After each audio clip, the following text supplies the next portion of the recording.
A paz do Senhor, irmãos. Sejam bem-vindos nesta noite. Estamos aqui nesta live abençoada. Tenho certeza que Deus vai falar ao vosso coração. O Espírito Santo está aqui na direção de tudo. E hoje é com muita alegria, com muita honra que está conosco nesta live, neste podcast, Só Crecast, nosso amigo amado pastor Gilvan Venâncio. Pastor Gilvan Venâncio, ele é pastor aqui, presidente aqui da igreja, aqui em Monte Alto, do Ministério Assembleia de Deus, Ministério São José do Rio Preto. E o pastor Gilvan também, ele é presidente do Conselho de Pastores aqui da cidade. Então é com muita alegria que está conosco esse homem de Deus aí. E antes dele se apresentar, eu quero falar dos nossos patrocinadores, os irmãos que estão aí conosco, nos ajudando.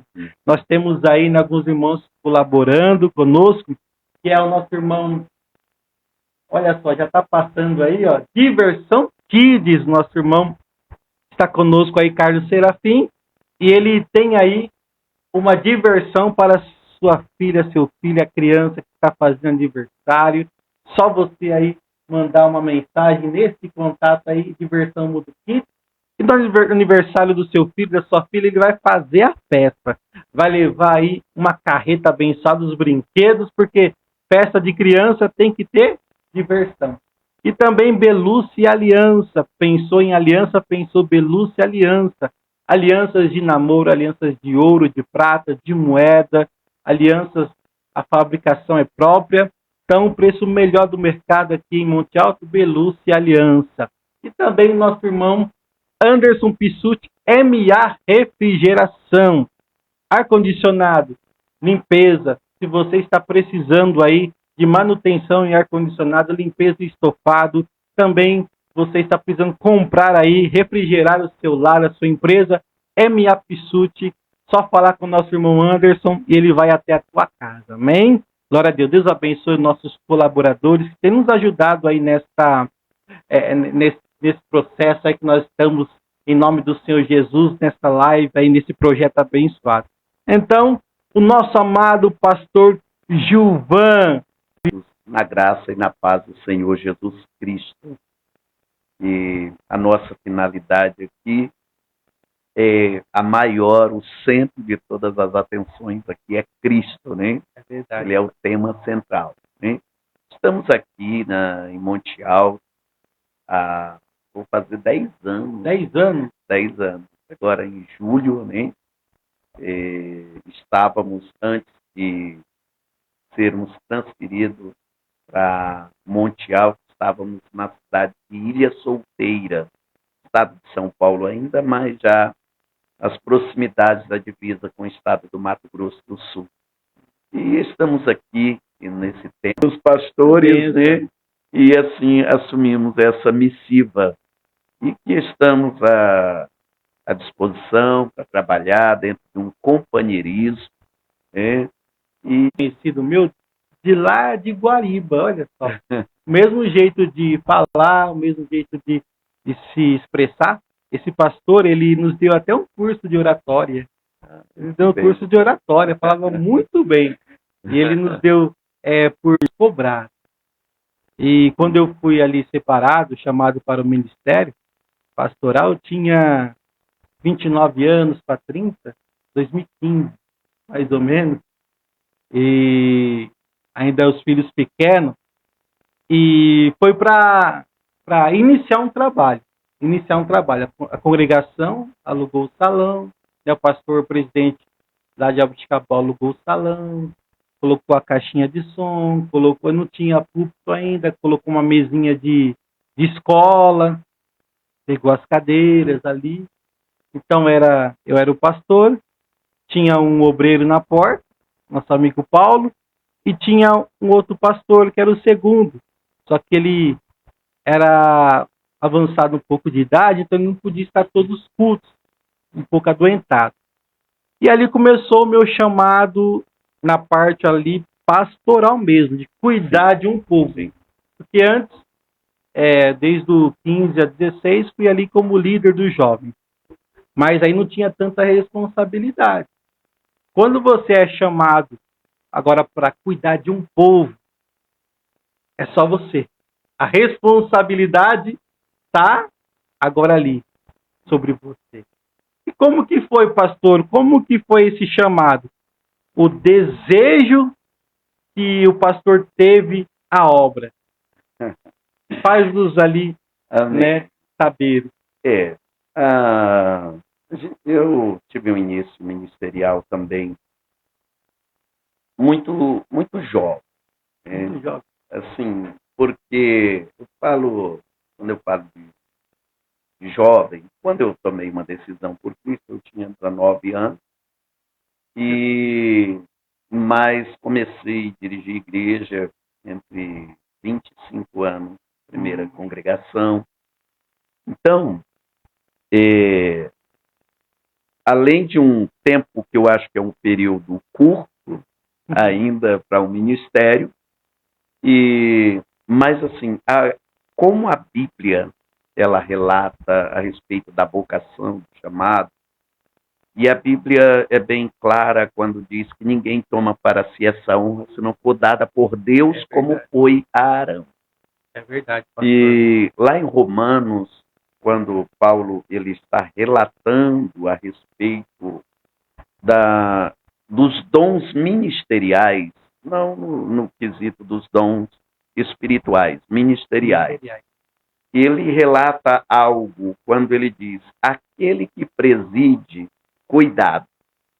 Então, nós observamos ali naquela fala que o presidir aqui não se restringe de uma forma, com certeza, bem reduzido, ou às vezes mais só a família mesmo. Mas era uma presidência, você estava presidindo um povo. E o que a Bíblia recomenda é aquele que preside, a recomendação é cuidado. E esse cuidado, ele é muito amplo, ele é muito abrangente, ele é muito... traz uma exigência muito grande. Por quê? Porque quando essa expressão cuidado, ela envolve finança, ela envolve os cuidados no quesito de relacionamentos, de postura, né? Porque, inclusive lá, quando Paulo, nas cartas pastorais, né? E a primeira e a segunda carta a Timóteo, a carta a Tito, e ele relata nas cartas pastorais, lá no capítulo 3 da primeira carta a Paulo, eu vou até dar uma olhada, vamos para a Bíblia, que aí fica mais saudável ainda, pastor, né? Tem bastante gente aí conosco, ó. Bênção. Tem também, pastor, o pessoal da igreja. Amém, amém. A igreja do pastor está nos acompanhando aí. Amém. Glória a Deus, Felipe Martins. Você que chegou, deixe a paz do Senhor aí, tá bom, irmão? Glória a Deus. Amém, querido. Glória a Deus. E eu cumprimento os irmãos, que bênção a companhia e a presença dos irmãos conosco.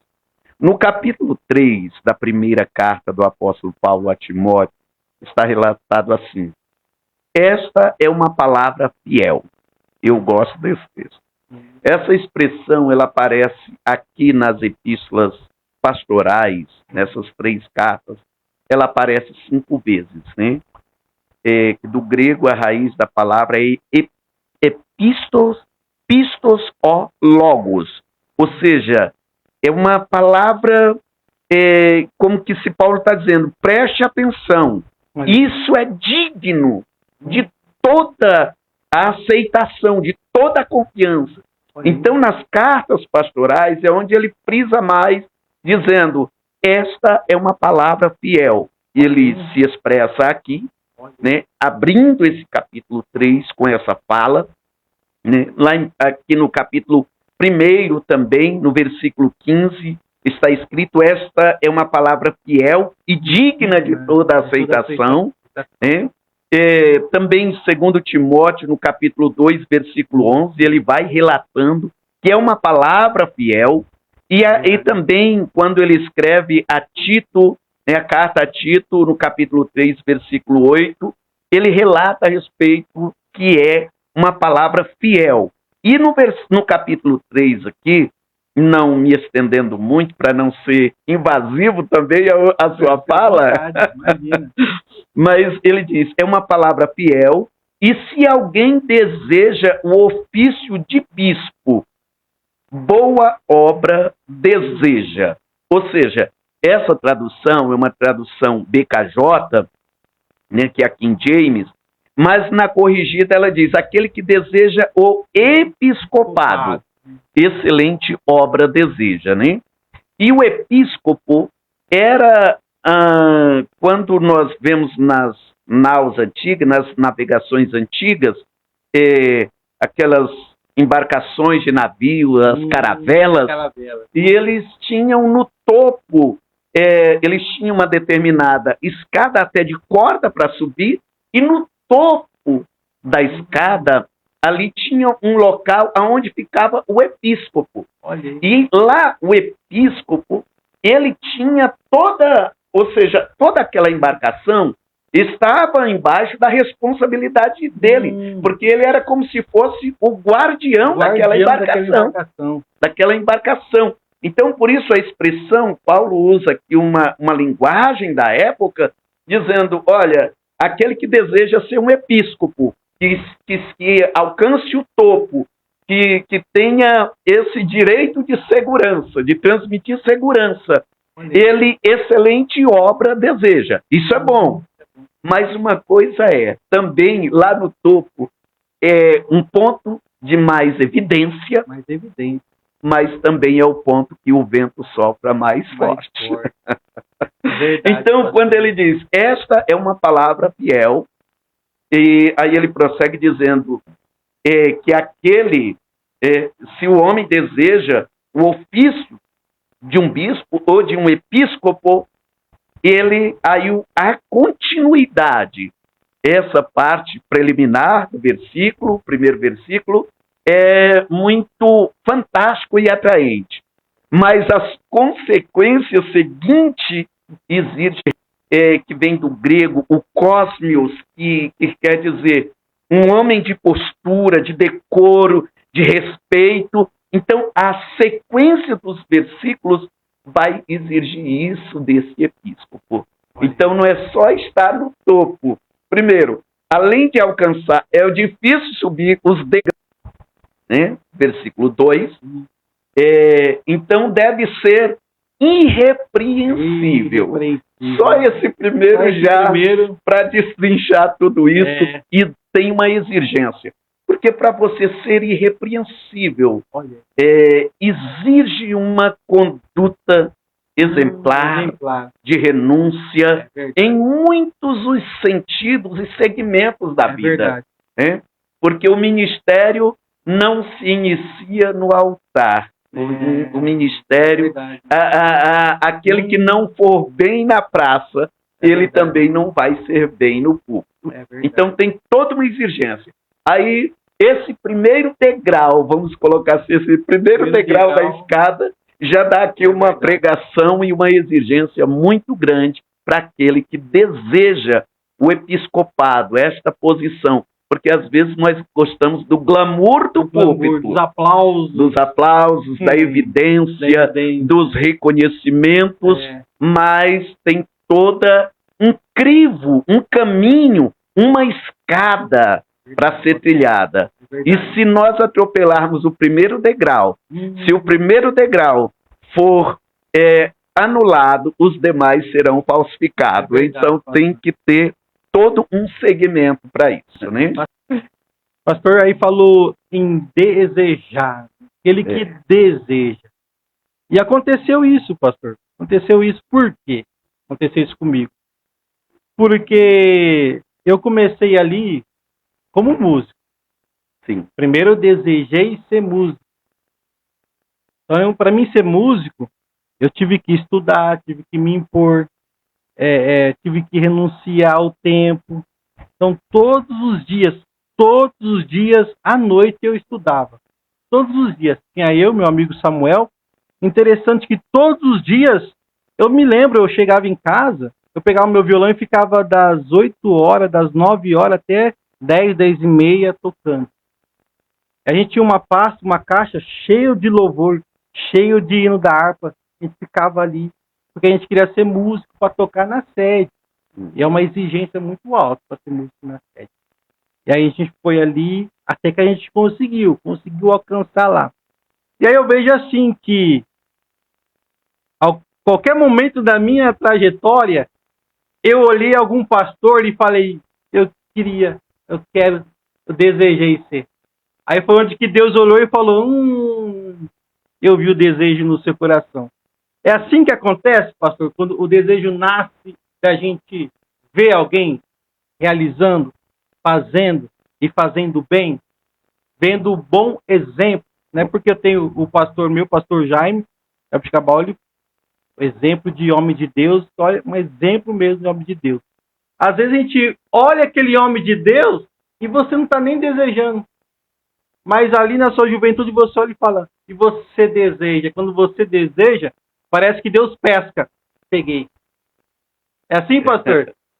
Então, amado, como eu estava na fala, relatando quando a Bíblia, Paulo aqui, instruindo a Timóteo a respeito desse excelente obra deseja, a respeito do episcopado. O desejo, isso é muito louvável. Hoje, às vezes, tem uma falsa modéstia de alguns, assim, que não deseja, mas a gente percebe que de alguma forma deseja. Mas, às vezes, por algumas situações que ocorrem, às vezes a pessoa usa até uma forma de, como se fosse uma proteção de não ser tão aberto, mas é notório o desejo. E isso é louvável. Um ponto que nós temos que tomar cuidado é que não podemos confundir vontade e desejo com vocação. O vocacionado, ele precisa, é normal nascer esse desejo. E é tão interessante quando você vê uma pessoa que ele tem a vontade, o desejo pelo ministério. Porque se ele não tem esse propósito, esse desejo, vai ser muito mais difícil, mais longo o trajeto. Então, agora tem aqueles que desejam e têm uma vocação. Agora tem aqueles que confundem vontade e desejo com chamado. Um chamado. E aí são coisas distintas. Nós observamos até numa forma, porque o texto tem a sua forma exegética e tem a sua forma sistemática. Eu vou falar aqui dentro de uma sistemática para melhor entender. Nós observamos que teve alguém que disse para o Senhor, Jesus, né? Se eu vou contigo para onde tu fores. Era um desejo, era uma vontade, era uma disponibilidade. Mas aí o Senhor, qual foi a resposta que o Senhor se direcionou para ele? Nós conhecemos o texto e disse, olha, Jesus disse, essa raposa tem seus covis, as aves dos céus têm os seus ninhos, mas o filho do homem não tem aonde reclinar a cabeça. Ali era um desejo, era uma vontade, mas não era uma vocação.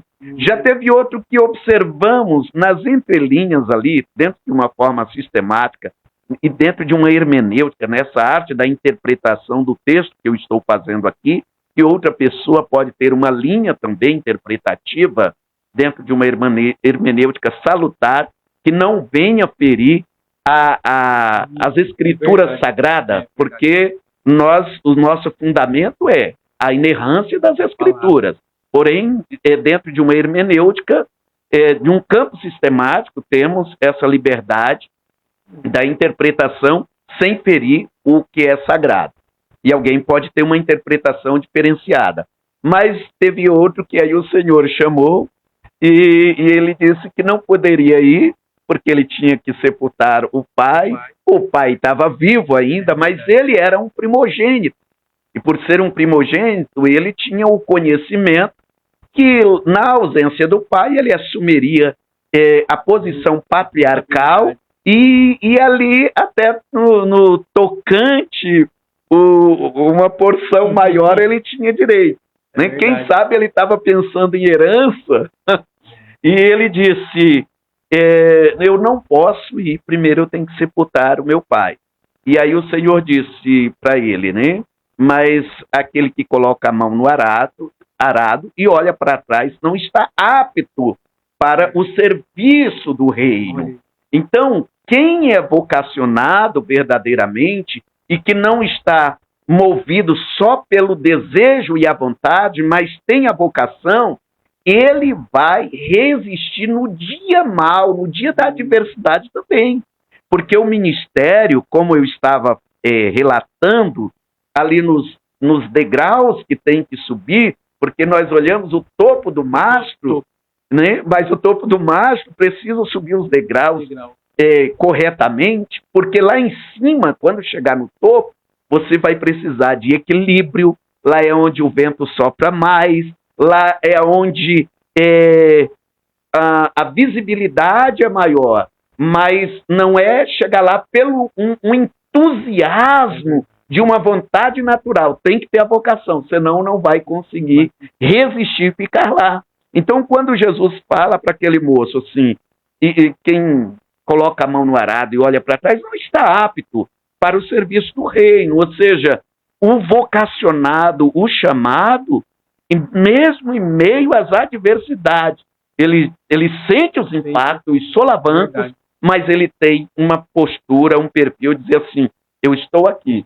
Porque... É verdade, glória a Deus. Pastor, está muito bom, que bênção, os pastores chegando aí conosco, amém. Maicon Leone, glória a Deus. Irmão Maicon, congrega, presbítero da igreja, uma bênção. A igreja glória do pastor está em peso aí, que bênção. Pastor, só estamos iniciando só, e nós estamos aqui falando do chamado, do desejo, da vocação.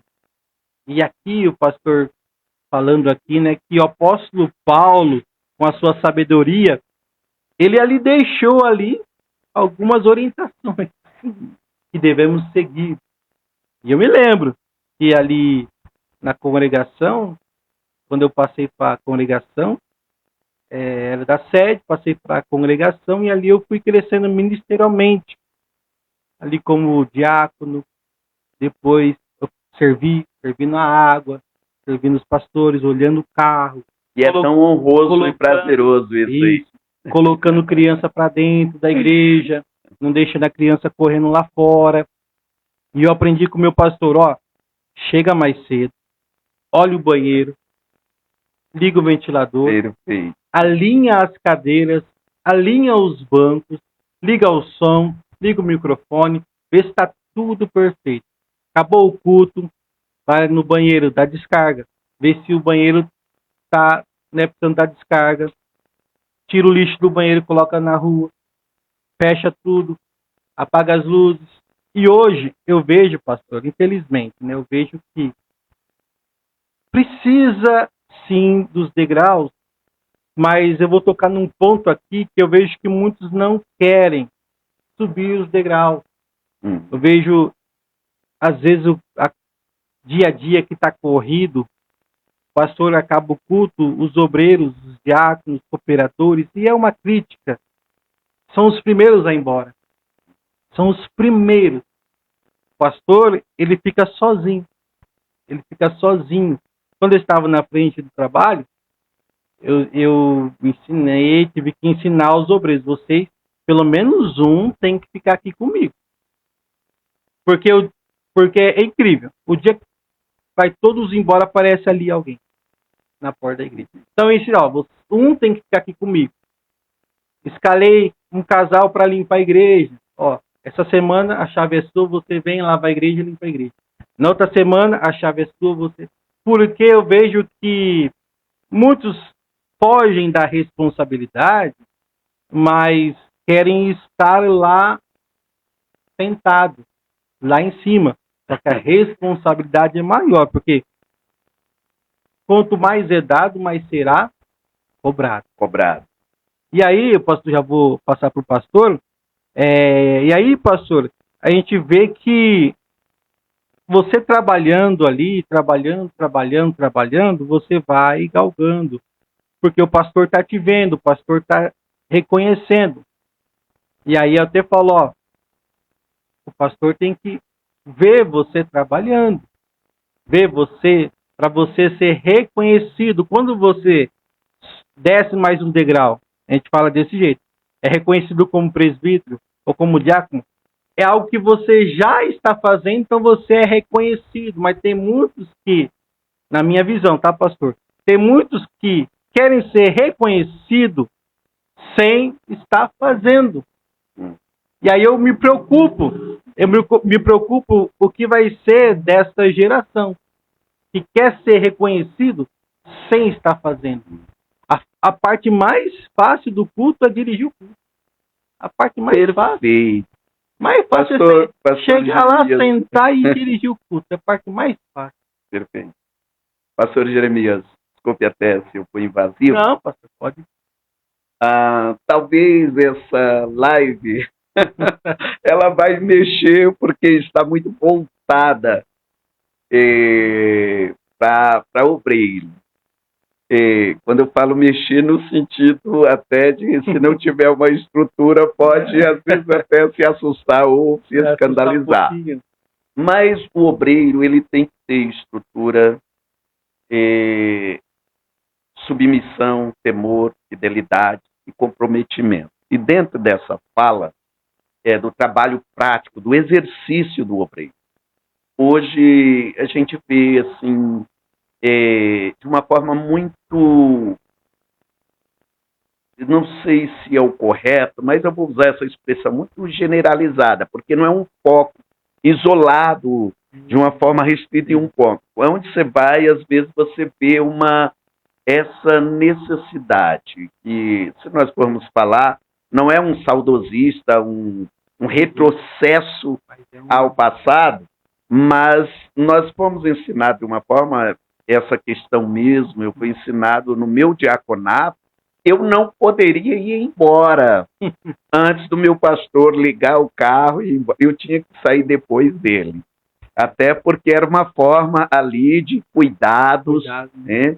E tinha até uma certa distância. Se ele estava atendendo alguém, eu ficava uma distância a qual não ouvisse o assunto que estava sendo tratado de uma forma muito respeitosa, mas atento. Porque se ele qualquer sinal que ele fizesse, eu estava ali atento.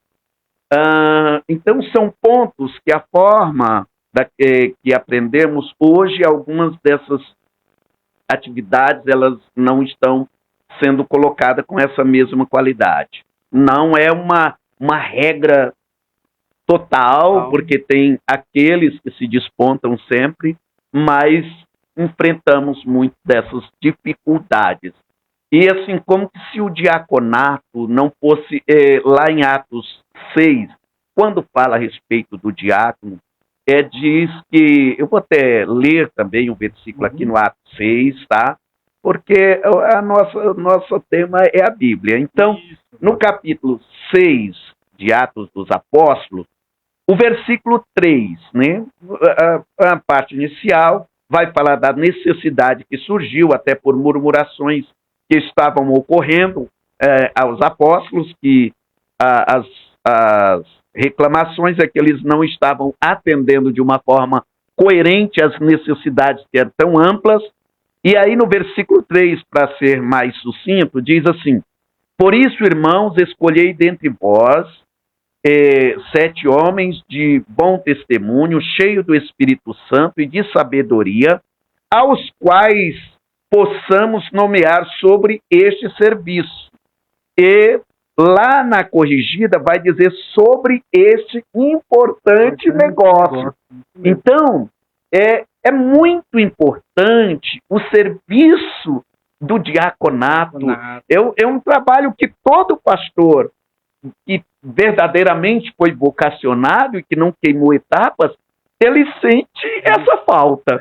Então, se ele é verdadeiramente um pastor, o diaconato é um dos marcos que fica na história, na biografia do pastor vocacionado, porque essas atividades é muito prazeroso. E hoje, às vezes, alguém, ele é separado ao diaconato e ele se sente como que se fosse um cargo inferior, como algo desprezível, não valorizando, sendo que a palavra de Deus diz, e constituamos sobre este importante negócio, atividade, serviço na obra de Deus. Então, muitas vezes, Deus, porque a palavra de Deus nos ensina assim, valoriza algo e, às vezes, o próprio homem que recebe essa vocação não valoriza como deveria, porque é muito prazeroso, né?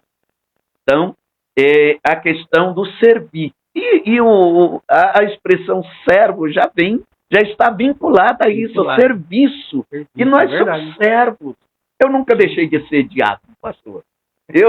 Não é essa questão de nomenclatura, de ficar aprisionado a um título, sabe, como quem... Não, eu fui chamado para servir, eu sou um servo. Eu sou um servo. Se eu chegar em uma das nossas congregações do ministério ou qualquer outra necessidade da obra, está lá precisando de um porteiro, de alguém para recolher a contribuição, lavar um banheiro, seja qual for a atividade, eu sou um servo e com muita alegria, porque para mim isso é honroso, é prazeroso ser um servo do Deus vivo. Glória a Deus. Glória a Deus. Aleluia. Pastor, vamos mudar um pouquinho, mas não sair do assunto. Sim, a gente passou pelo diaconato e agora a gente vai chegar aí nos desafios pastorais. Sim. Por quê? Porque quando você é obreiro, diácono, quando você é presbítero, evangelista, qualquer coisa chama o pastor. Chama o pastor. E aí, fui lá separado, evangelista, e aí colocado para dirigir um trabalho, colocado ali como na frente do trabalho, aquele culto abençoado de posse, uma bênção, a igreja lotada, os irmãos, a banda vem, toca. No outro dia, no outro culto, está você, a sua família, e Pedro, Tiago e João. E aí você começa ali o trabalho. E aí, pastor, tive uma experiência, depois eu quero que o pastor compartilhe conosco uma experiência que marcou. E aí, estou lá, né, dormindo ali, quase dormindo, quase meia-noite, o telefone toca. Prim, prim, prim, prim. Acordei assustado, olhei, atendi. Era a filha de uma irmã da igreja, uma irmã que ia na igreja, começou a ir no nosso ministério, e a menina desesperada. Pastor, o pastor consegue vir aqui em casa? Nossa, eu olhei assim, era 10 para meia-noite. Falei, meu Deus, o que está acontecendo, minha filha? Pastor, ai, minha mãe, corre, minha mãe, ai meu Deus, ai meu Deus. O marido dela não ia na igreja. Eu não conheci o marido dela, né? Então eu falei, briga de casal. Eu pensei, né? Aí, né, chamei a mãe das crianças dormindo, coloquei no carro, vamos lá. Falei, fica aí com as crianças no carro, elas estão dormindo. A menina tava lá, né, lá fora toda desesperada, ela e outro rapazinho. O que foi? Ela tá lá no quarto, pastor, tá lá no quarto, pastor. E eu entrei, quando eu entrei no quarto, aí eu vejo a cena, a mulher, né, a irmã deitada na cama, o marido em cima, segurando os braços dela, suado, mas suado. Aí ele olhou para mim, pastor, olha minha esposa, olha aqui. Aí nisso ela virou o pescoço, ela tava olhando para ele, ela virou o pescoço. Ela virou o pescoço e falou, ela falou desse jeito, já que você chegou, eu vou ter que ir embora. Desse jeito, estava endemoniado. E ali é um desafio, porque ali não vai ser o seu pastor, você não vai ter que... É você. Não tem ninguém ali. A menina não falou, pastor, vem aqui expulsar um demônio. Entendo. Não, ela falou, pastor, vem aqui em casa. Aí quando eu cheguei no quarto, que eu vi a cena, o esposo dela era bem forte. Ele não estava conseguindo segurar ela. Aí eu fui lá, a gente foi lá, repreendeu, expulsou. não teve aquela história de conversar, de dialogar, que tá fazendo, não. Sai em nome de Jesus. Aí expulsamos, né? Expulsei o demônio, ele foi embora. Aí chamei ele, falou, pastor, ela já pegou faca, ela já quebrou quase tudo da cozinha. Deu o que fazer para mim tentar segurar uma irmã magrinha. Magrinha, né? Aí eu peguei, conversei com ela, conversei com ele. Falei, ó, quero ver vocês na igreja. Você viu que o inimigo faz? Precisa de libertação essa casa. Aí a gente trabalhou um pouco na casa, mas depois eles mudaram de cidade. Mas aí, por isso que eu falei, pastor, a parte mais fácil é dirigir o culto. Sim. Né? Porque vai ter muitos desafios. Sim. E nessa hora ali, é o pastor, é a esposa, às vezes os filhos vão estar presentes. É nessa hora ali que a gente é ali, né, colocado ali numa prova e que você tem que estar preparado. Preparado. Isso foi uma das. Entendo. Nessa caminhada, inclusive, voltando ao texto, onde lembro, a parte final do versículo vai dizer assim, que o presbítero ou o bispo que envolve o pastorado, né? Porque, na verdade, a expressão bispo, a raiz da palavra, ela vem da mesma raiz de presbítero, né? Que é o bispo, que a expressão primo inter pares, ou seja, o primeiro entre os iguais. Ou seja, ele é um presbítero em destaque dos demais, por causa da responsabilidade. É o primo inter pares, primeiro entre os iguais. Então, as igrejas eram os presbíteros. Então, o pastor é esse título daquele que toma conta do rebanho. Então, e aí o texto vai dizer que esse tem que ser apto a ensinar. Apto ao ensino. Nos versículos, lá no versículo 6, dessa leitura que aqui iniciamos, ela vai relatar dizendo assim, e a corrigida diz assim, e não neófito, para que ensoberbecendo-se não caia na condenação do diabo, na afronta e na condenação do diabo. Fé, né? Então, o neófito, esse neo, que é novo, quer dizer, ele não se restringe só a uma questão de um novo na fé. Mas, às vezes, alguém é como aquela expressão, quando o escritor aos Hebreus relata, de alguém que, pelo tempo, já era para ser mestre, mas se tem feito tal que necessita ainda dos primeiros rudimentos da doutrina. Então, tem alguém que ele já tem um tempo de caminhada, mas ele tem atitude de novo. Então, ele é um neófito. Então, a expressão, a raiz da palavra, que vem do grego também, quer dizer plantinha nova. E a planta nova, ela tem uma beleza para se apreciar, mas ela não tem fruto e nem raízes de profundidade. E o obreiro, ele precisa dessa raiz para ser profundo, para ter estabilidade, transmitir segurança e ter frutos também. Isso não quer dizer que o que preside um pastor, ele tem a impecabilidade. Não, ele não é impecável. Ele é um homem, mas ele tem que ter, ele não tem a impecabilidade, mas ele tem que ter uma conduta que resiste às críticas.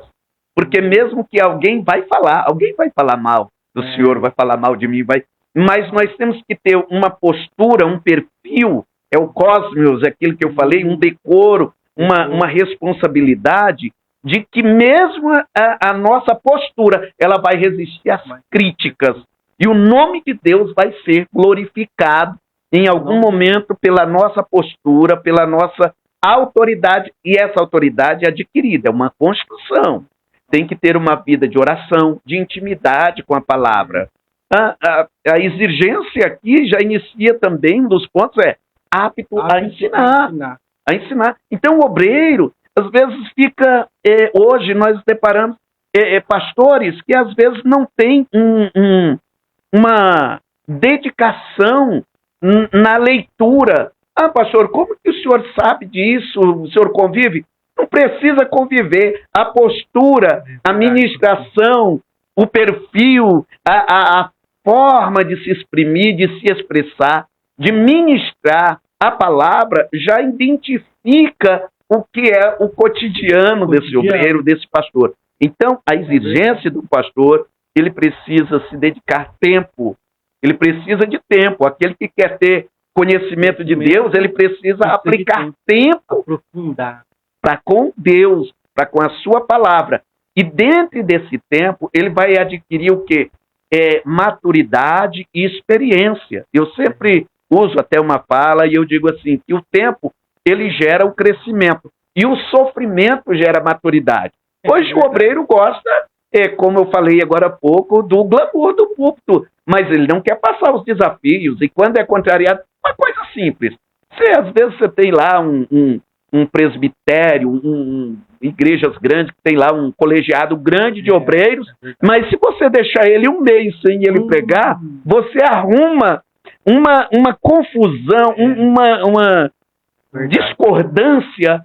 Então ele já está se revelando que ele não tem estrutura para nada, de certa forma. E aí, às vezes, a gente tem que ficar administrando o obreiro aqui e ali, que às vezes era um tempo que poderia a gente estar aplicando para ganhar uma alma, mas tem que administrar o obreiro. Às vezes tem alguém que tem um talento na igreja, precisa desenvolver, mas aí às vezes se você deixar o obreiro meio quieto, ele vai lhe dar problema. E às vezes você tem que franquear um tempo ao obreiro que às vezes não se prepara e você vai ficar passando angústia. Então, como é uma fala que estamos aqui tratando de obreiro, tratando de ministério, de vocação, eu estou um pouco sem filtro hoje. Mas é verdade, pastor. Eu, por várias vezes, falei para minha esposa, eu falei, o tempo que a gente está gastando para cuidar desses obreiros, a gente podia estar cuidando da igreja. Né? E até numa reunião de obreiros, eu cheguei a falar para eles, eu falei, vocês, tem coisas que é para vocês saberem, não é para a gente estar falando, né, indo na casa. Pastor, desculpe, eu até interferi mais uma vez, mas assim, e isso, quando a gente se reporta, parece que dá uma conotação que você está se referindo a um ponto local. Não, eu estou falando muito abrangente, tá? Isso mesmo, a atualidade que está vivendo essa evidência, né? E que não é de agora. Nós vemos que no tempo do apóstolo Paulo, ele fala que Demas, ele diz, Demas me desamparou amando o presente século. Então era aquele obreiro que estava ali, meu pastor, meu missionário, mas quando ele chegou em Tesalônica, aquelas termas naturais, os atrativos, ele abandonou a Paulo. E Paulo vai dizer, Demas me desamparou amando o presente século. E Tito foi para tal, e aí ele vai classificando alguns por exigência da obra e outros por negarem. E às vezes são pessoas, pastor, até que têm um chamado, têm uma vocação, mas às vezes não quer passar pelo crivo da exigência que se faz necessário, porque Deus não trabalha com teoria, Deus trabalha com prática, consolidada, homologada. Eu mesmo passei por muitas coisas e tenho muito que passar, porque eu até uso a expressão, eu estou ainda secando a água do batismo. Eu não sei de nada ainda. E eu então, pastor? E eu então? Mas faz 10 anos, né? Não, o pastor vai falar. A gente está com tempo aqui, pastor. Fica em paz. Que interessante o pastor falou. E às vezes a gente é provado. Eu já fui também. Tem que ser provado, irmão. Tem que ser provado. Tem que ser provado, pastor. O obreiro que não é provado, ele fica vulnerável. Qualquer coisinha ele entrega à igreja. Pastor, eu não sou... Meu Deus. Qual que é a moda agora? É sair do grupo da igreja. Qualquer coisinha, sair do grupo. Sair do grupo da igreja. Tem que ir lá... Não, o que está acontecendo? Sair do grupo, porque... 1 Coríntios, acho que é 13, 11, ou é 2 Coríntios, não me recordo agora. Mas tem um versículo que Paulo vai e ele expressa, e ele diz: quando eu era menino, eu andava como menino, agia como menino, fazia como menino, mas logo que eu cheguei a ser homem, eu deixei as coisas de menino. Então tem muitas situações que o obreiro está precisando virar homem. É verdade. Porque ele ainda é menino, não está experimentado na palavra da justiça. O obreiro não pode ficar bicudo por qualquer coisa, não, pastor. Sim. Parece que eu estou doutrinando aqui, né? Doutrinando. Não, pastor, fica à vontade. Mas nós temos que ter essa resistência, esse nível de superação. Porque se nós, a Bíblia relata, se nós mostrarmos fraqueza no dia da angústia, a nossa força vai ser pequena. Vai ser pouca. Agora, quando está passando uma situação, aí o obreiro é o primeiro a desesperar, a igreja vai sair correndo. Então, nós temos que ter estrutura, nós temos que suportar, não pode, teve um probleminha ali, atrasou o salário, faltou uma coisinha, chega na igreja cabisbaixo, carrancudo. Meu irmão, obreiro, eu sou da velha guarda do velho. O obreiro, eu aprendi nos primórdios, nos princípios ministerial, que o obreiro tem que ser que nem um palhaço. Pode estar triste, pode estar cheio de luta, mas ele tem que fazer o povo dar risada, ele tem que trazer entusiasmo, disposição, e não chegar cabisbaixo, aquela coisa batida diante da igreja. Meu irmão, você tem que ter palavra de ânimo, disposição, motivar a igreja. O pastor conhece a história do palhaço e do pastor? Já ouviu falar já? Não, pastor? Para mim é novidade. Olha só, chegou um circo na cidade e o circo lotava aquele circo. E domingo à noite a igreja estava esvaziando. Os crentes estavam indo para o circo. Aí o pastor falou: nossa, eu vou lá ver o que está acontecendo nesse circo. Aí ele foi lá no circo e assistiu lá o espetáculo. E o palhaço era muito bom. Ele ficou... Aí acabou o espetáculo e foi falar com o palhaço. Ele falou: parabéns, gostei do espetáculo, você é muito bom, ator, tal. Eu falei: mas como pode? Você tá lá fazendo palhaçada, contando mentira, e o espetáculo tá cheio, e na minha igreja tá vazia. Aí o palhaço falou assim para ele: pastor, eu já fui na tua igreja. Ele: você já foi? Eu já fui. Só que lá eu tava sem a máscara, tava sem a cara pintada. E eu vou falar uma coisa com todo respeito pro pastor. Aqui, o que eu falo realmente é mentira. Mas eu falo com tanta entusiasmo que eles acham que é verdade. Aí ele falou: mas lá, pastor, eu assisti um culto. O que o pastor fala é verdade, mas o pastor fala de um jeito que parece mentira. É o entusiasmo. Entusiasmo, né? Então tem que passar a verdade, passar o entusiasmo, né? E aí, pastor, realmente, a congregação que eu vim lá de Abisabal, pastor, tinha uns 5 pastores, tinha uns 4 ou 5 presbíteros, tudo pregava, tudo teólogo. Tinha diáconos também, tudo pregava, tudo teólogo. E aí eu ficava 1 mês, 2 meses. Glória a Deus. 3 meses. 3 meses. E aí na época ainda era o genro do homem. E não, normal. Perfeito. Não reclamava. Tem que reclamar, não. Tem que trabalhar. Não. Ali, eu aprendi que ali, pastor, eu até passei para os irmãos, ali eu aprendi o quê? Que eu vou ajudar o pastor na quarta-feira, na escola dominical, no culto da casa, quando está precisando e não tem ninguém, né? E Deus vai me usar ali, no culto na casa, na visita, na escola bíblica, no culto de oração. E aí foi onde que, mas eu quero o culto à noite, pregar, e tinha alguns que queriam pregar, né? Aqui eu enfrentei, né, alguns desafios, porque os obreiros iam reclamar. Não vou pregar, que dia que eu vou pregar? Não vou pregar, né? Não, irmão. Vai pregar. Ó, tal dia você vai pregar. Vai lá, prega. Ai, é seu dia, amém. Eu vou fazer uma oração. Ela orava. E a pregação, irmão? Então, pastor. Ou seja, deseja, quer, mas não se prepara, né? E às vezes a gente tem que renunciar. Renunciar ao nosso tempo. Renunciar a muitas coisas. Porque se a gente deseja esta obra, tem que fazer com amor, né? É que o pastor falou, muitos querem o glamour, né? Muitos querem o altar do domingo. E o restante da semana? Como que tá ficando, pastor?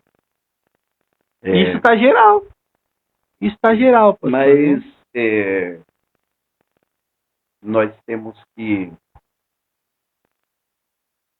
Tem uma fala, ela não é minha, essa é terceirizada, que diz a mudança e eu preciso estar na atitude que eu não tenho tomado. Olha aí. Não que o obreiro, ele tem que viver a essência da Bíblia, pregar a palavra, e não viver de rodapé da Bíblia, ou de frases de efeito. Não que esse extra bíblico não convém. Convém sim, porque o reino, a administração, ela é muito ampla, ela é muito abrangente. E às vezes eu até uso uma expressão na igreja, que a igreja, você lidar com pessoas com 20, 30 anos de crente, mas tem pessoas lá que é novo, convertido. É novo. Então, se você traz sempre uma palavra dentro daquilo que você estudou, de uma hermenêutica bem elaborada, de uma homília bem montada, às vezes vai alcançar o obreiro, vai alcançar aquela pessoa que já tem um tempo, que é assíduo aos cultos de ensino, a uma escola bíblica, ou até um curso teológico, ele vai estar satisfeito. Mas se você mantém sempre esse nível, então tem um novo convertido. Então a igreja, esse apto para ensinar, tem que ter toda essa flexibilidade para ver o todo e não ser exclusivo a um determinado grupo. Porque nós observamos até na igreja de Éfeso, quando a Bíblia relata que ela deixou o primeiro amor, porque Éfeso era a segunda maior cidade da época do Império. Primeiro Roma, depois vinha Éfeso como a segunda cidade maior, e Paulo ali abriu frentes ali, tinha obreiros ali. Por exemplo, a igreja de Éfeso teve João, e João era polido, João era trabalhado no ensino. E aí, de repente, quando Timóteo assume, já não era mais aquele garoto também, mas não tinha um mesmo nível de conhecimento que nem João. E também foi uma igreja que Áquila, que Paulo morou junto ali, então era um obreiro de envergadura. E Timóteo vai e assume aquela obra, e parece-me, não que está tão clara, dá a entender, porque quando Paulo se dirige a ele, diz, olha, desperta o dom de Deus que em ti, qual foi lhe dado pela imposição das minhas mãos. Você não recebeu um espírito de temor, de medo, mas um espírito de fortaleza, ou seja, tenha decoro lá, tenha uma postura. Porque, em outras palavras, senão vão te engolir lá. Parece uma linguagem até bem popular. Então, a igreja, só que lá no Apocalipse, quando fala que ela deixou o primeiro amor. Então, era uma igreja que tinha uma formação, uma estrutura, mas foi perdendo algumas essências. E nós temos que tomar cuidado com isso, porque às vezes tem igreja que ela é muito teológica, mas ela perde a essência. Tem outras que têm uma essência, mas não tem o ensino. E fica assim, um grupo de neófitos que você olha, não tem aquela sustentabilidade e que às vezes, dependendo do conduzir, pode até virar um motivo de gracejo para alguns. E aqueles mais polidos não vão querer ter aquele acompanhamento. Então a igreja, ela tem que ter todo esse olhar, esse cuidado. O pastorear tem que ter esse olhar clínico, espiritual, para entender o momento da igreja. Tem que ter um ensino, mas tem que ter aquela parte mais emocional também, que é o pregador, é o evangelista que faz isso. Ele tem aquela dinâmica, aquela mais explosiva, e o pastor não tem jeito, o ministério dele é mais voltado ao ensinar. Alguns têm uma forma mais abrangente, tem pastor que ele sabe lidar na itinerância e também dentro de uma forma mais local. Mas é raro, geralmente o pastor ele é mais dado ao ensino, ele tem essa preocupação de formação. E aí conduzir, né? Perfeito. E aí é onde entra a fala que o senhor citou agora há pouco. A parte mais fácil é dirigir o culto, porque o pastor ele trabalha bastidores. Eu até uso uma expressão, lá em Efésios 4, e eu já concluindo a minha fala aqui, porque eu não sei o tempo aí. É o pastor. A gente está com 10 minutinhos. Ah, tá. Então vou fazer as partes conclusivas aqui. E eu uso uma expressão quando eu falo a respeito lá em Efésios 4:11, eu digo que e ele mesmo deu, ele mesmo quem? O Senhor deu. Aí eu uso o polegar, né? Ele deu uns para apóstolos, que é fundadores de igreja, é aquele trabalho missionário de estabelecer. Ele deu outros para profeta, que é o dedo indicador, que é o que entrega a mensagem, aquela, né? Mesmo que hoje nós entendemos que existe o dom de profecia, então, quando fala profeta, não é um ministério profético como no Antigo Testamento. Né? Então, deu uns para profeta, outros para evangelista, eu coloco esse dedo como maior, que é os pés, as pernas, o caminhar. E o evangelista é para ir atrás, E ele deu outros para pastores, que é o dedo anelar, é o dedo de casamento, é o dedo. O pastor é casado com a igreja, é aquela missiva de cuidar, de proteger, sabe, de suprir. É o pastor, né? E doutores e mestres, que é o mindinho. Que esse dedo mindinho, quer dizer, aí a Bíblia vai dizer assim: não queira ser mestre. Quer dizer, então, porque o mestre, ele extrai coisas que a gente olha assim e diz, mas eu olhei tanto na Bíblia, eu examinei e não achei. E ele trouxe essa novidade. Então, é uma parte que traz os mistérios, é uma palavra de sabedoria, e que se ele não tiver uma vida de oração, de cuidados, o que ocorre? Vai entrar uma vaidade, e ele vai achar que é. Então, por isso, aparece o dedo menor. Ei, calma aí, vai para a oração, vai baixando aí, porque o maior é aquele, é a fonte que vem, é o eterno. Né? Então é a centralidade. Eu até falo que a unidade da igreja, e pontuo 3 pilares, pastor, a respeito da unidade, né? Que é a centralidade de Cristo. Isso aí é intocável. A inerrância das escrituras e a evangelização global. Então, essa centralidade nós temos que entender. Nós estamos aqui, somos servos, pastor. É verdade. Aqui, se o Espírito de Deus sair aqui, nós não passamos de nada. É um pozinho do nada.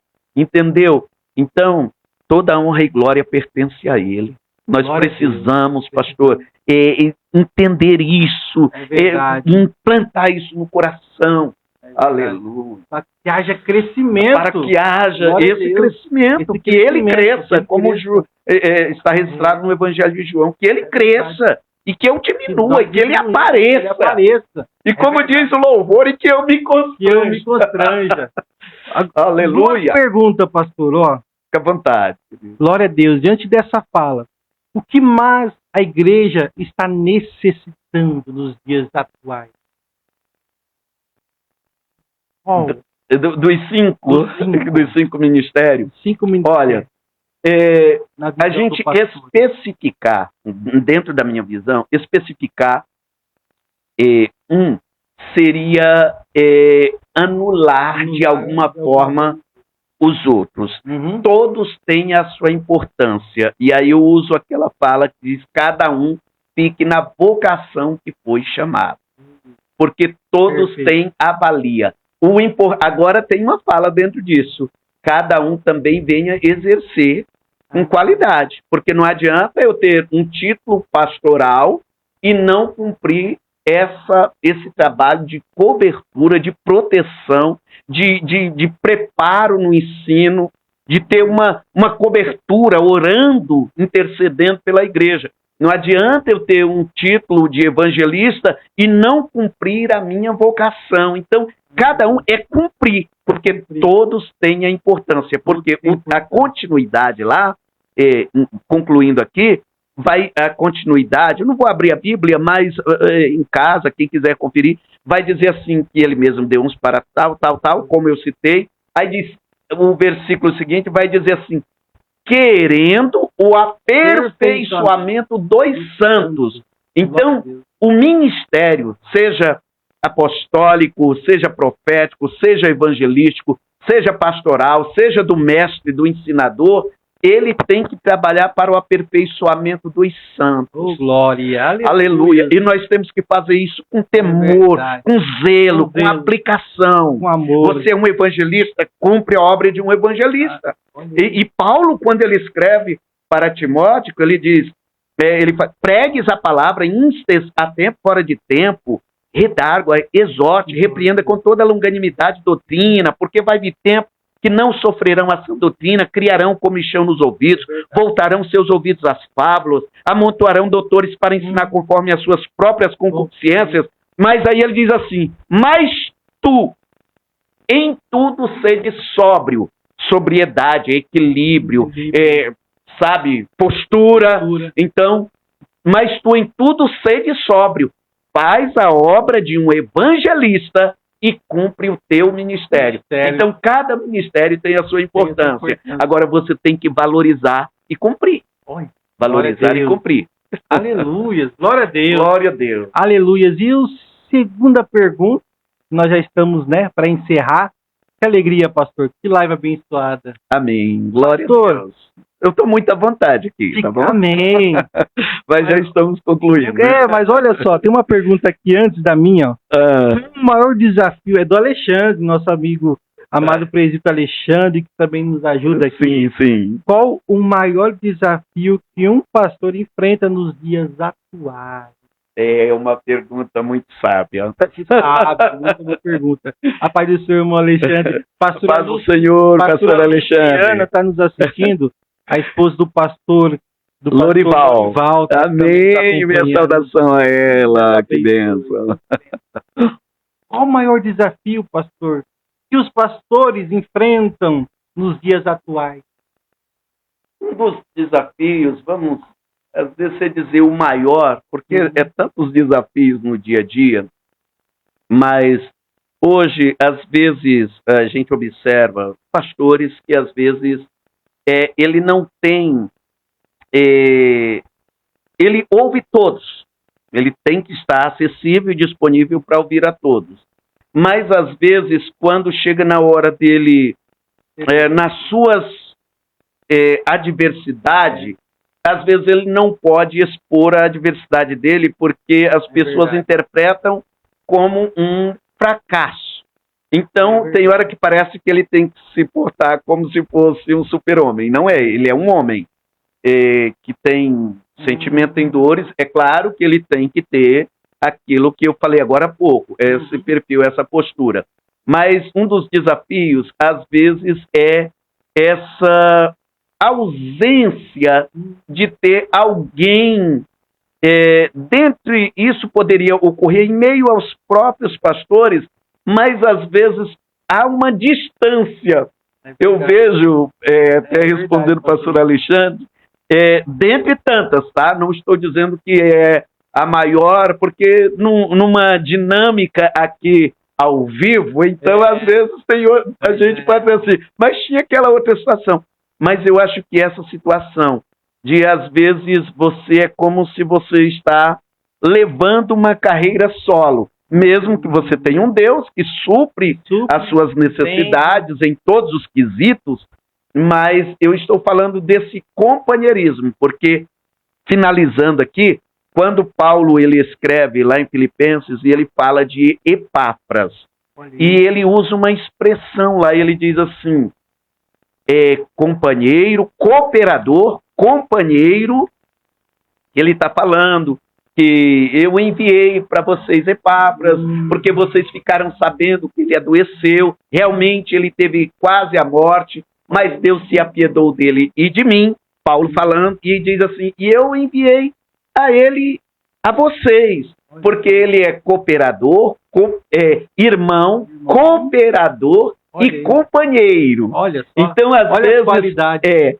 Então, esse companheiro, essa questão de irmão que está muito vinculada, porque nós nos tratamos, às vezes passa, a paz do Senhor, meu irmão, nunca paramos para dialogar, sabe, não é intrometer, entrar na particularidade, mas às vezes esse vínculo de irmandade, de companheirismo, de cooperar com o outro, às vezes nós parece que temos cada um o nosso reduto, o nosso...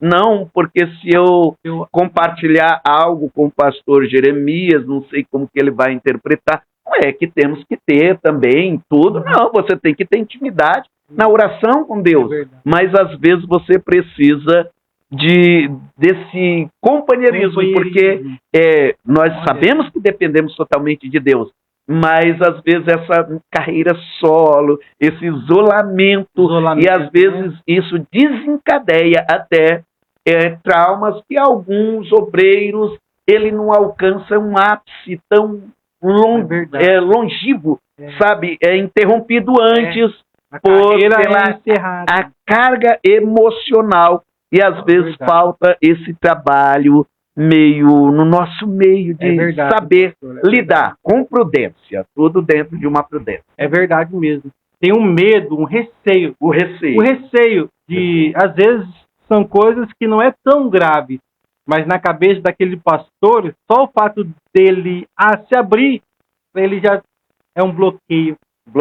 Dentro disso, pastor, eu agora encerro, eu estou preocupado com o horário. Mas assim, você nunca pode fazer exposição de nomes, tal, jamais. Seria isso uma imprudência muito grave. Mas esses dias, eu, com um pastor, a gente conversando, lá na igreja, ficamos uma manhã conversando, foi muito salutar, nós choramos juntos, oramos juntos, e assim, dentro de uma coerência, é claro, tem coisas que é uma particularidade que você vai levar para a eternidade. Mas assim, ali pontuamos algumas coisas de ministério de uma forma prudente, que foi muito saudável. Depois nos abraçamos, choramos ali. Então é esse ponto que eu estou falando, pastor. E talvez é isso que esse pastor está precisando para tirar esse peso. Que a gente percebe aquele peso que o pastor está carregando praticamente sozinho, né? Mas é muito importante, pastor. Olha, Deus abençoe o pastor Alexandre. Não sei se eu consegui responder ou agregar algo diante dessa fala. Aleluia. Mas é um dos pontos, né? Dentre tantos outros. Mais uma pergunta, pastor. Mas respeitando aí o pastor, para adorar o pastor, viu? A gente costuma dormir tarde. O pastor crê que antes da volta de Cristo vai haver um avivamento? O verdadeiro avivamento, pastor. Mas o pastor é pré, pós ou mid? O que o pastor é? Pastor, vamos por etapas, né? Por etapas. O avivamento, dentro do meu olhar analítico e de pesquisa, às vezes nós ouvimos ministrações e temos... ouvimos pregadores relatar assim, porque Deus, nesta última hora, vai derramar um avivamento, vai vir. Eu entendo que esse avivamento já veio. Se nós não tomar cuidado, ele está aí escapando. Entendeu? Entendi. Porque, veja bem, nós ficamos 19 séculos, 18 a 19 séculos sem a glossolália. porque teve o derramamento do Pentecostes, tem todo um trajeto, nós não vamos detalhar aqui para não ficar extenso, mas teve chega 325 ali, o Concílio de Nicéia, tal, toda aquela situação, ninguém vê mais falar em línguas estranhas. Tem quanto tempo, pastor? Média aproximadamente 19 séculos. Aí o que ocorre? Durante esse período, vem o estabelecimento, o reconhecimento do cristianismo como a religião oficial do Império, estabelecido por Constantino. Depois vem os concílios, tal, para reconhecimento, a questão da Trindade, também da questão da hipostática, das duas naturezas de Cristo, vem vendo todos esses compilados para chegar a uma definição. Depois, 1054, vem o grande cisma, a divisão da Igreja Católica Apostólica Romana com a Igreja do Oriente, a Ortodoxa, vem andando. Chega 1517, o que ocorre? Aí vem a Reforma Protestante. A Reforma não estava preocupada no sentido da glossolária, da línguas estranhas dos dons. Era questão doutrinária. Era questão doutrinária, era um posicionamento, por isso que é protestante. Então, só que aí, mais tarde, surgem os pregadores na Europa, ali, a época de Spurgeon, de William Seymour, de tal, John Knox, dentre outros pregadores. E aí o que ocorre? Vem esse avivamento. Quando ele chega na América, tem toda aquela efusão ali, todo aquele renovar, mas ficou aproximadamente 19 séculos sem esse avivamento. Então ele já veio esse avivamento. Ele chegou no Brasil, da Rua Azusa, inclusive, aí vem os missionários para cá, eles trazem, e houve um avivamento já aqui nesse país. O que nós estamos vivendo hoje é vendo esse avivamento ir embora. Sabe por quê? Porque o avivamento é condicional. Olha, ele é condicional. Como assim? Nós temos que consagrar, jejuar, se lançar, buscar a Deus. Não é eu criar uma linha imaginária, fantasiosa, um texto aí. Hoje nós temos um acervo de informação muito grande. A tecnologia moderna chegou aí e hoje as pessoas têm com a cabeça desse tamanho de informação e um coração assim de essência. E o que traz, aleluia, o avivamento é a essência. Não adianta eu ter um acervo, e não estou dizendo que é desprezível, até porque o obreiro ele precisa ter essas informações, mas ele ter esse acervo de informação, mas não ter uma vida de oração, ele fica só aquele eco de voz, toda aquela situação, mas sem o avivamento genuíno. E isso, eu posso ser um homem avivado, cheio do Espírito Santo. E o verdadeiro avivamento, eu volto a dizer, não é recortes, não é mensagens de efeito, não é rodapé de Bíblia, é intimidade. Intimidade. Pastor, eu estou grato. E a última pergunta, pastor. Pastor, é pré, pós. A igreja passará ou a gente deixa para a próxima live? Olha, é uma temática interessante, mas assim, a linha assembleiana ela já tem a sua definição. Só que se nós entrarmos nessa temática agora, né, porque aí você vai falar da questão do pré, aí alguém vai ficar, e a questão do pós, e aí vai ficar algumas dúvidas, né? Então, não é fugindo da pergunta. Mas eu acho que isso, porque para a gente colocar, tem que explicar também de alguma maneira só deixar curioso, o posicionamento, né? A gente volta. Glória a Deus. Glória a Deus. Que bênção, verdadeiro avivamento. Pode começar aí na tua casa. É isso. É isso, né, pastor? Então nós estamos deixando ele escapando. Não adianta eu chegar na igreja com mensagem de efeito, dizer assim, olha, vai vir um verdadeiro avivamento. Irmão, nós estamos que tomar cuidado é para segurar o avivamento. Temos que segurar, amém. Glória a Deus. Obrigado, pastor, amém, pelo espaço. Já vou dar aqui a oportunidade para o pastor dar consideração finais, pastor. Amém. Olha ali na câmera, deixa uma palavra, né, para os irmãos que estão nos acompanhando. Olha que bênção. Pastor Roberto, meu pastor Roberto, a esposa Eliana. Glória a Deus. Deus abençoe, meu pastor.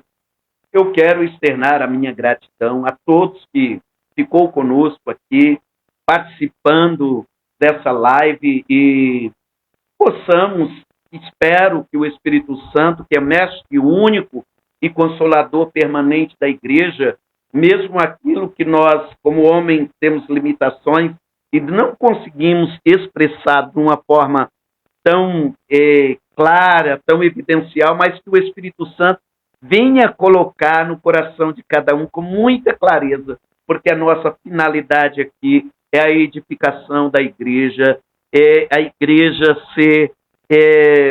viver uma saúde espiritual fundamentada na palavra, que é a nossa regra de fé normativa infalível. A minha gratidão a todos, eu não tenho a lista aqui dos que estão acompanhando, mas a minha gratidão a todos. Que Deus continue vos abençoando com as grandes, intermináveis e milenárias bênçãos ricas dos céus.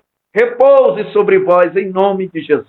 Oh, glória, aleluia. Pastor, muito pastor obrigado. Também, que alegria. Obrigado. Que live abençoada, pastor. Sentir a presença de Deus aqui nas palavras do pastor.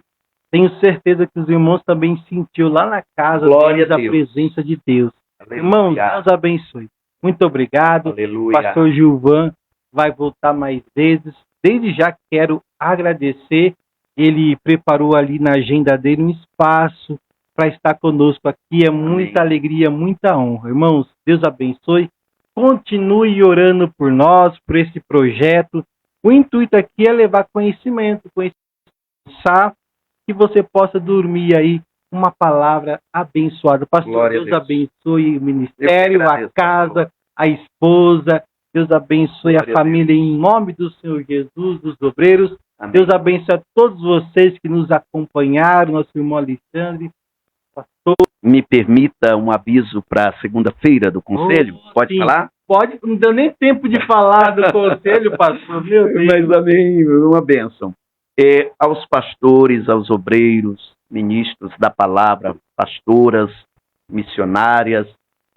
Na segunda-feira nós teremos uma reunião ali em nossa igreja, Assembleia de Deus ali, São José do Rio Preto, ali na Pedro Vital, 420. Pastores que ainda não estão participando do conselho, apareça lá, compareça para ouvir quais são as nossas propostas. E um convite que eu estou estendendo a todos os ministros da palavra, as pastoras e pastores aqui da nossa cidade de Monte Alto. Deus abençoe. Obrigado, pastor, mais uma vez pelo espaço, pela oportunidade. Amém. Foi um privilégio estar aqui. Amém, pastor. E lá vai ser falado sobre o crescimento da obra, né, pastor? Sim, na cidade, da unidade. Dessa proximidade. Sim, da unidade. Às 19h30, na segunda-feira. Os irmãos aqui estão muito felizes, viu, pastor Gilvan? Amém. Deus abençoe, agradecendo essa live. Amém? Glória. Meus queridos irmãos, nós já vamos encerrar, mas não vamos encerrar sem antes agradecer ao Senhor. Pastor Gilvan vai estar orando. Pastor, pode orar por nós, pastor? Amém. Ora por nós. Eterno Deus. Sim, meu Deus. Em nome do Senhor Jesus. Nossa finalidade e propósito aqui, Deus. Senhor, não é promover status, evidências, meu Deus, no sentido de vaidade humana, mas é uma propositura de edificação, meu Deus, da tua igreja e de almas que possam ser alcançadas pelo poder da tua palavra. Mesmo que essa noite foi muito voltada ao ministério, a vocação e a chamada, mas o Senhor sabe como conduzir e colocar de uma forma perfeita e segura no coração de todos os que participam e ouvem. Pai, em nome de Jesus, esteja abençoando de uma forma profunda e perfeita a cada pessoa que está acompanhando, participando dessa live, e envolvente, extensivo a todos os familiares. Em nome Que a mão do eterno Deus, que é o autor da vida eterna e é o conhecedor e consolador dos corações, meu Deus, e o consolador de todo o gênero humano, meu Deus, esteja nos guardando. Espírito Santo, nós te adoramos, nós te engrandecemos, meu Deus eterno, porque tu és o mestre da igreja e tem cuidado de nós. Aleluia! Meu Deus eterno, envolve a tua igreja nessa cidade de Monte Alto e outros, meu Deus, de uma forma muito mais ampla, mas me reporto à cidade porque aqui estamos instalados, mas que a tua glória possa pairar, meu Deus, sobre a tua igreja, fortalecendo e agraciando, meu Deus, com as tuas grandes bênçãos. Pai eterno, nós celebramos a ti, te agradecemos por essa noite, e em tudo te engrandecemos, Pai. E eu quero lhe pedir, meu Deus, toque agora em vidas que necessita de uma provisão, de uma resposta, seja na saúde, seja na vida espiritual, seja no campo material, na área sentimental, que as tuas mãos estejam estendidas, tocando, fortalecendo e operando teu milagre, em nome de Jesus. Amém. Amém. Glória a Deus.